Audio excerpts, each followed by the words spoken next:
News Panorama is a TV news magazine program that gives you the story behind the story. It tells the stories the way they should be told by capturing the larger scale.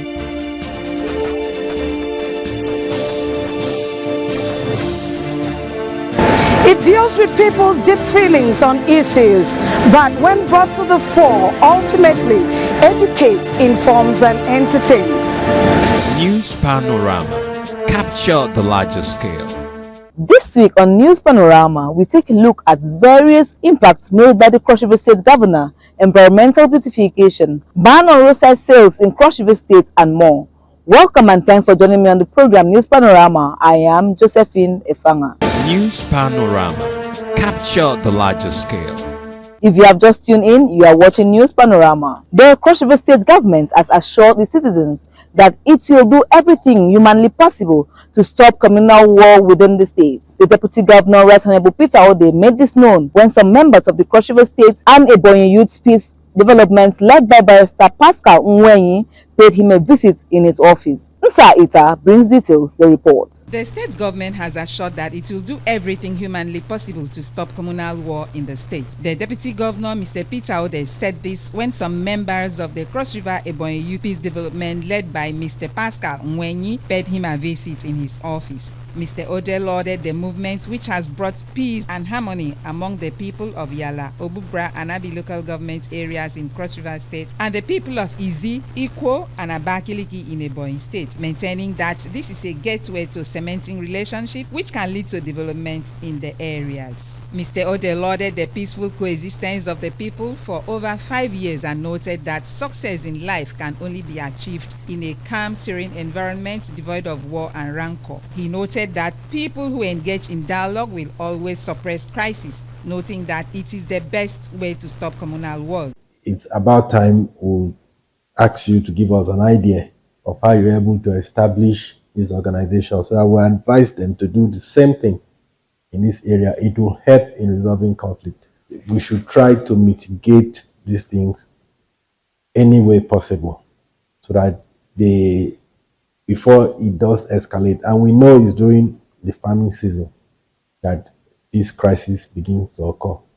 And we're going to set up our team very soon, which is going to be the border agency, of which we are going to tax them to make sure that they go across borders to meet with counterpart across, like what you have done, in order to bring peace to the area. Earlier, the leader of the team, Mr. Pascal Nwenyi, said the team visited the Deputy Governor to familiarize and fraternize with the office as well as intimate him of their activities in the area. Mr. Nwenyi enumerated the achievements of the organization to include peace between Cross River and Ebonyi State since its inception in July 25, 2019. Visit to communities in the states that border with Ebonyi State. It also organized a roundtable conflict resolution meeting as well as hosting Nigeria Border Commission and ICPC meeting in 2022 to visit Yala, Obubra, Abi in Cross River and Izi, Ikwo, and Abakiliki in Ebonyi to sensitize the people and re-emphasize on the evils of war. He lauded their peaceful coexistence, adding that this calls for celebration. The border communities of Cross River State and other surrounding states are his statutory duties. Whatever that is going on within those border areas is supposed to be made known to him. And this organization, as a child of circumstance, started up in 2019 due to the crisis that ravaged the border of Cross River and Ebonyi State. Today, we can boldly count 5 years that there have not been any kind of altercation or shootout within those areas. Speaking, an elder statesman and patron of the movement, Chief Ernest Irek, expressed joy in the peaceful coexistence of the people and said the group will no longer allow people to kill themselves due to land tussle. It's an opportunity to tell His Excellency that very soon we'll be approaching him to help us, because everything to do with conflict resolution, border matters, rests with the office of His Excellency, the Deputy Governor. That is it's a norm across Nigeria. Everybody knows that. We have dealt with this so many times. When the Institute for Public Conflict Resolution came into this matter, that was when I knew how serious it is in governmental circles. And then NBC, Nigerian Boundary Commission, came into it. And I've attended numerous conferences, about 2 or 3 of them, in Abuja, where these organizations have come together with members of the House of Representatives, and we've tried to solve this problem of the border. For CRBC News Panorama, I am Nsa Ita reporting. The Cross River State Governor, Senator Basiotu, in line with the extant laws of the state, laid the 2024 appropriation bill of 250 billion naira before the State House of Assembly. Sonny Ina brings details. The report. Given a breakdown of the budget, Governor Tu said 154 billion naira was for capital expenditure and 96 billion naira for recurrent expenditure, representing 61.6% and 38.4% respectively. According to him, the projection in the estimate for 2024 fiscal year is in line with some Sustainable Development Goal, SDGs number 2, 3, 4, 5, 6, 8, 9, and 16, which addresses hunger, health, education, water and sanitation, industries, economic growth, peace, justice, and strong institutions. He said the 2024 budget places priority on the people's first, among other contending variables. For the 2024 fiscal year, we have proposed a total budget size of 250 billion naira. Capital expenditure will go up 154 billion naira only, while the sum of 96 billion only is proposed for the recurrent expenditure. The state budget, christened the People First budget. There shall be measurable indices to ascertain performance. For 2024 fiscal year, the state government is expecting the sum of 133 billion 300 million naira from the Federation account, while independent revenue is estimated at 35 billion 322 million 747,594 naira. From the analysis of our proposed program of action in 2024 fiscal year, it is discernible that what we need is a convergence of ideas, opinions, efforts towards achieving the desired result. We also need prayers for God's wisdom, guidance and direction, so as to have a new Cross River State we envisage in 2024. Giving an overview of the 2023 budget of Quantum Infinitum, Governor Otu said the 2024 budget intends to consolidate on the gains of the previous administration and prioritize higher capital expenditure over recurrent expenditure. The centerpiece of policy formulation and implementation, the outcomes will be holistic, integrated, and of course sustainable development. This is a clear departure from the norm in recent times where recurrent expenditure exceeds capital expenditure. Undoubtedly, we're in a hurry to better the lots of our people. This occasion is no doubt significant in the sense that it affords me the opportunity to exercising my constitutional role of welcoming you for the first time to the Assembly, and indeed extending a hand of togetherness between the executive and the legislature for the purpose of actualizing the state's mantra. With the placement of the 2024 budget on or before 30th of October before the State House of Assembly, Governor Otu has not only kept the tradition, but in accordance with the Cross River State extant law that the governor must present the appropriation bill to the House Sunday Ina.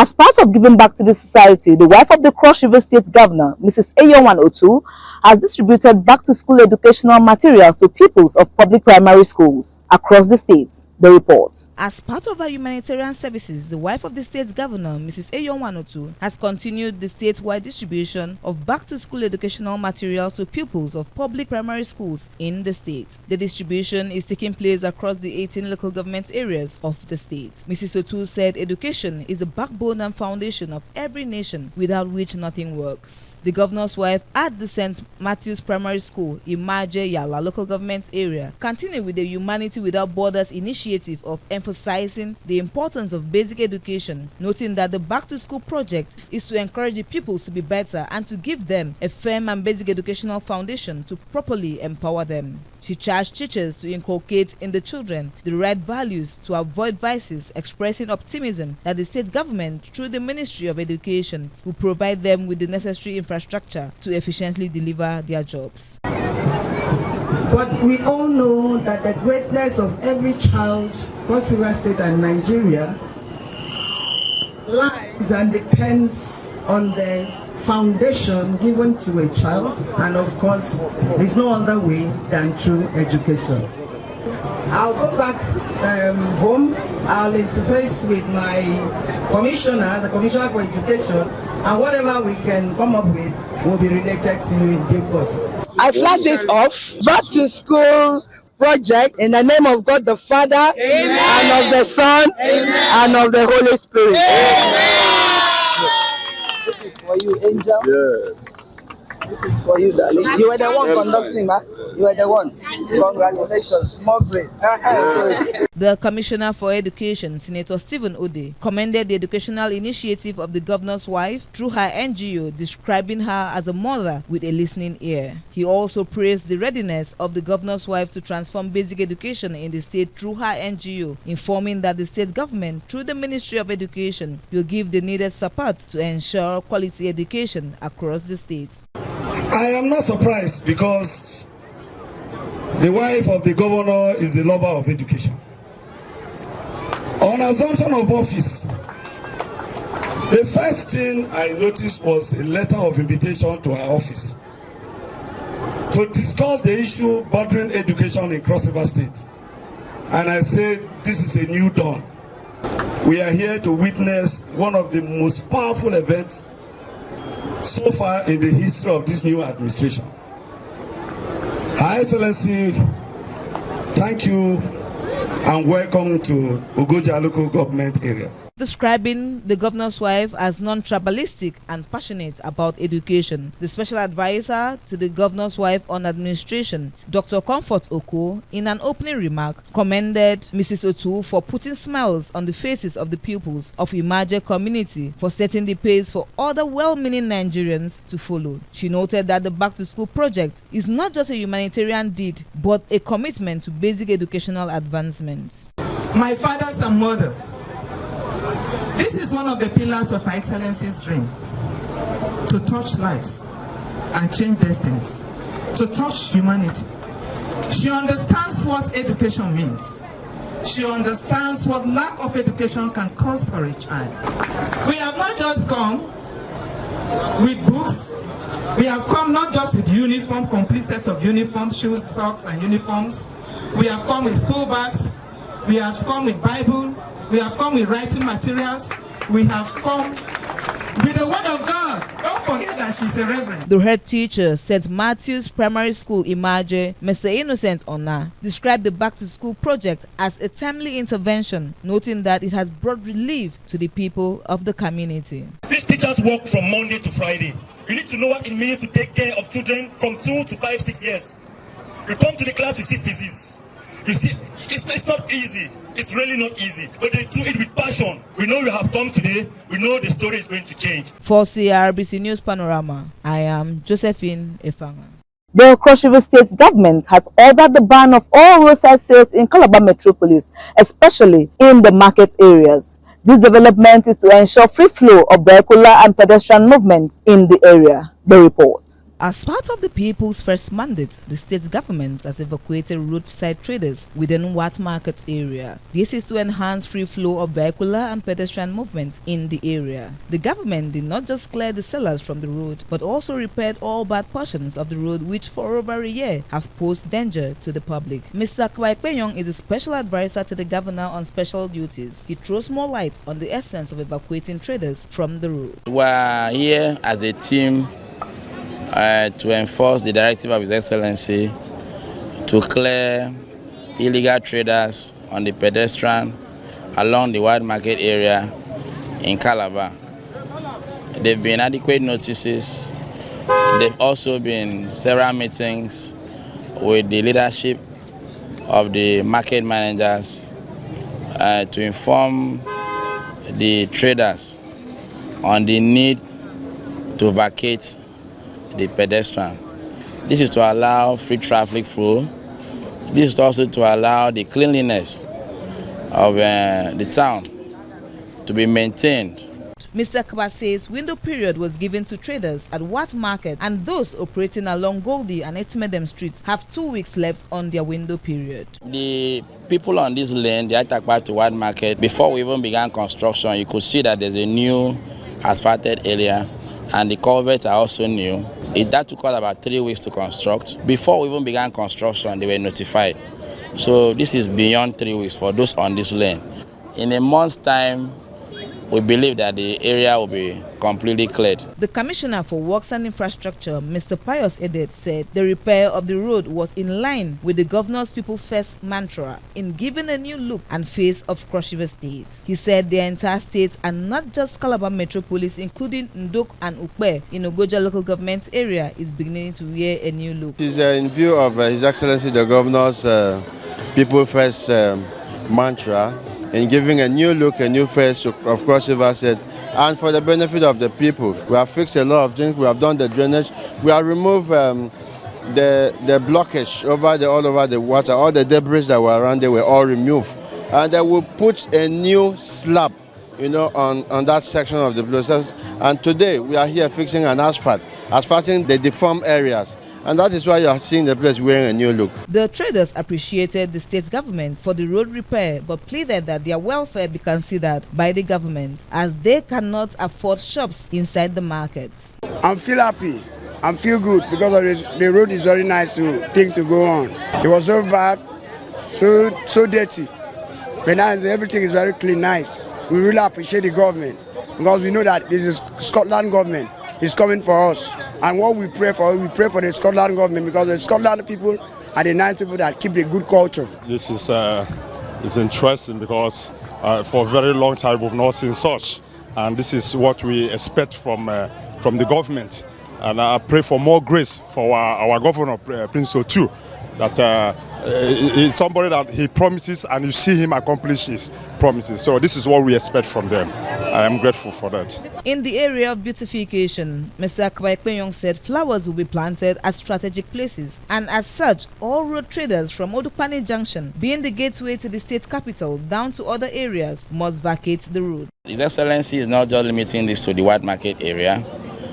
Even as far as Odupani Junction, which is the gateway into Calabar, he has directed that grasses should be newly planted and flowers to beautify the gateway into Calabar.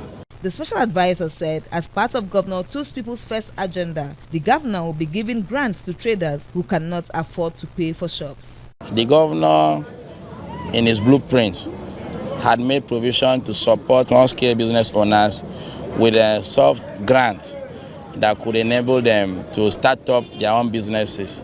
For CRBC News Panorama, I am Josephine Efanga. Cross Riverians have become conscious in the beautification of their environment. Recently, our News Panorama crew went around Calabar Metropolis to see efforts made by government and the citizens in keeping the environment clean and beautiful. Benedicta Sonny brings details the report. The natural beauty and resources of Nigeria have long been cherished, and it appears that Nigerians are now striving to preserve and protect their environment more than ever before. Nigerians are increasingly adopting sustainable habits to combat environmental degradation and promote a cleaner, healthier future. One of the most significant environmental concerns facing Nigeria is waste management. In recent years, the country has witnessed a growing consciousness about the adverse effects of improper waste disposal.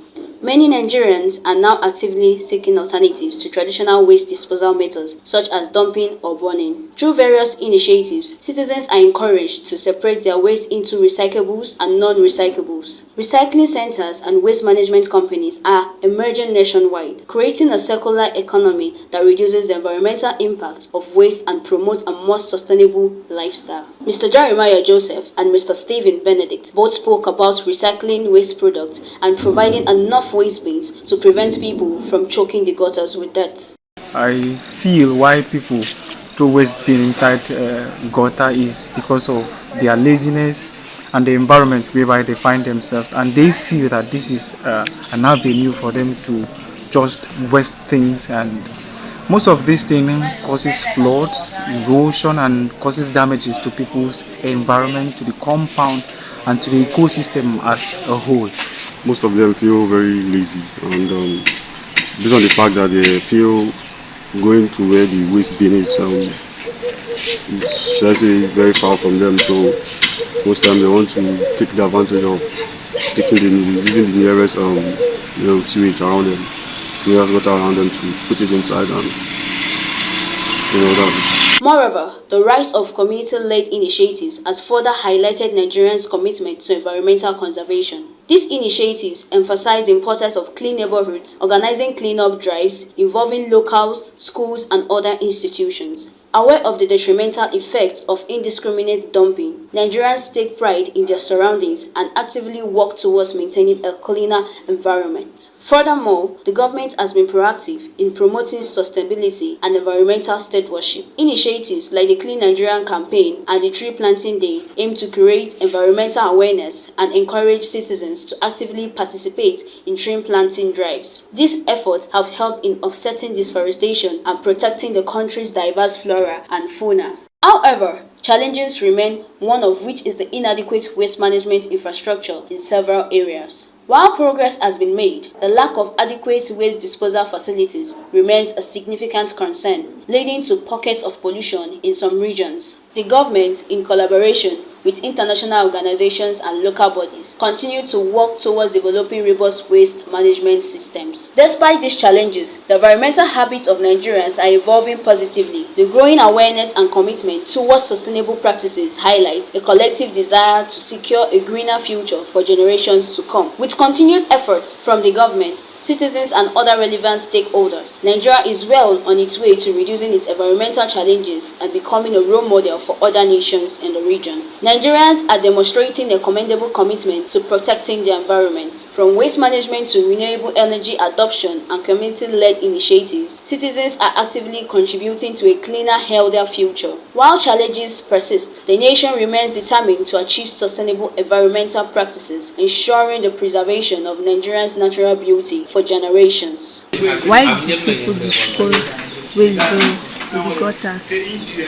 I think my whole idea, because some of them are lazy, some of them feel that's the best way, some of them, they don't know the consequences, they don't know that all this stuff causes pollution.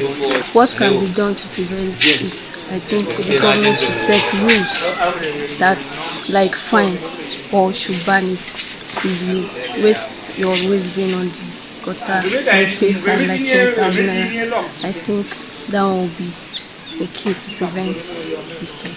It's at times maybe they are lazy, or some of them have these difficulties in walking towards where waste bin are kept, because some people, it will take them a very long while, that's a mile, to see where to dump the refuse. So the easiest thing is for them to just throw it into the gutters. And at times maybe when rain is falling, they will think it is a very good opportunity for them to pour all what they had that was supposed to be dumped in the waste bin inside the gutters. For CRBC News Panorama, Sonny Benedicta reporting. Food poisoning is a prevalent and potentially dangerous public health issue that has been a cause of concern for generations. Every year, millions of people around the world experience the unpleasant and sometimes severe symptoms associated with consuming contaminated food. Ifeanyi Peta in this report delves into the facets of this issue, aiming to explore its origins, preventable measures, and significance of reporting incidents of food poisoning. The report.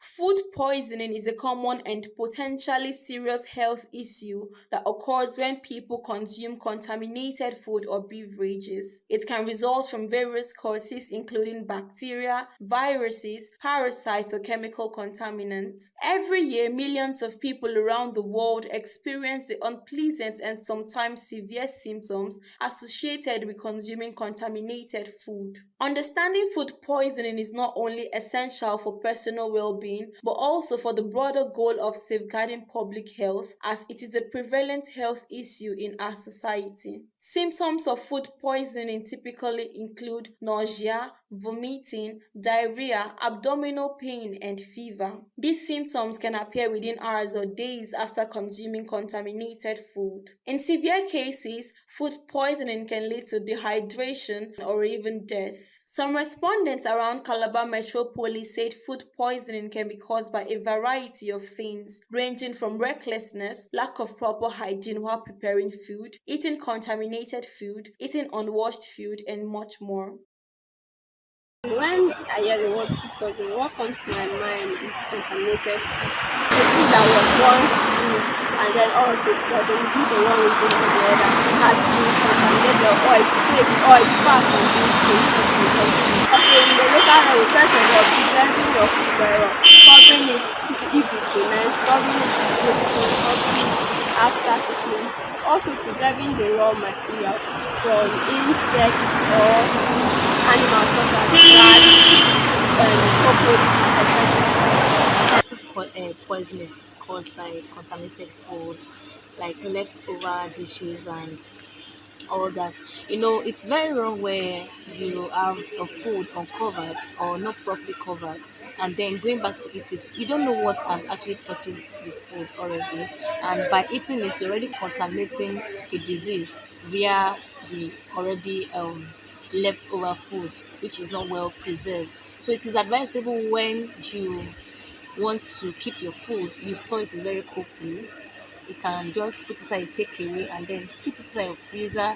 Then the next day you warm it, and I think it's okay that way. But leaving it in the kitchen while it's not well covered, and then you have cockroaches and rats in your kitchen, of course you are already contaminating something that is very, very bad, and it will harm your body system. To prevent food poisoning, proper hygiene should be taken into consideration while preparing meals. Food items and fruit should be properly washed and inspected, while soured food should be avoided and food items properly preserved and kept safe.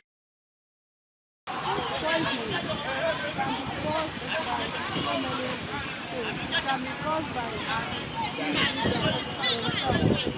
If you buy food from the market and you don't take proper care of them, you don't wash them thoroughly before eating, can be harmful to your body. Like even taking unripe fruits, taking food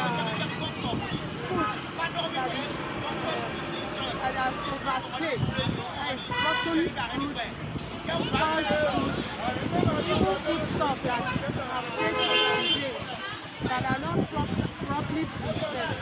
When you take them, it can be harmful to your body. You have to be very careful when you are eating food. You have to take care of the food you are eating, because you not keep your food and walk away from the food. And that process can have a food poison, or you are poisoning your food. What is it to poison? Insect on top of that food and move and drop the poison in that food. Also, when the food is sour, you cannot eat it. You have to throw it away. Well, it's not good for the health. It gives you your strength. It can affect their immunism also. It's a persistent and widespread concern affecting countless individuals and communities worldwide. The repercussions of contaminated food can be far-fetching, leading to discomfort, hospitalization, and even loss of life in severe cases. However, with increased awareness, proper food safety practices, and timely reporting, the risks associated with food poisoning can be significantly reduced. And as we move forward, it is imperative that individuals, healthcare professionals, and government agencies continue to collaborate in the fight against food poisoning. Food safety is not just a personal responsibility, it is a shared commitment to safeguarding public health and well-being. For CRBC News Panorama, Efewan Equita reporting. That is all we have on our lineup this week. We hope to be back same time next week. Do keep a date with us. I am Josephine Efanga.